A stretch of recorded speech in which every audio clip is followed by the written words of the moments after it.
As mentioned earlier, we have high quality data that screening can improve survival, save lives for numerous cancers such as breast cancer and colorectal cancer. And most recently, we've gotten data that in high-risk lung cancer patients, screening can save lives.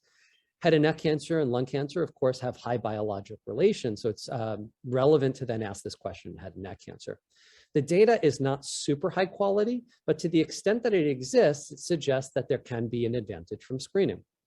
So data out of Kerala showed us that oral cancer screening every 3 years might result in a 27% reduction in risk of death from oral cancer.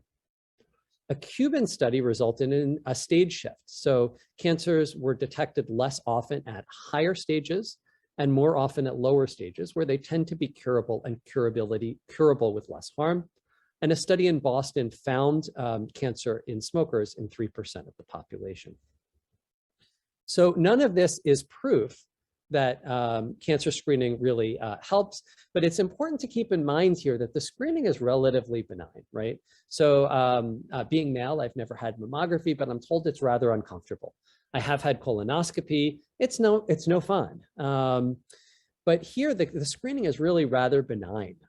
It's a neck examination, looking in the mouth and looking directly or indirectly at the oropharynx. It's easily done in a dentist's office, and many dentists have incorporated this into their annual exam. I highly encourage that. Many primary care doctors have included this in their annual exam, and I highly encourage this. Again, it's not a risky thing to do, or an expensive one for that matter. It's essentially free.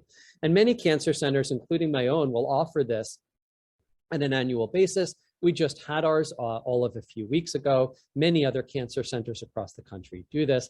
I think it's a wonderful thing to do, and highly encourage people who are worried about their head and neck cancer risk to consider it.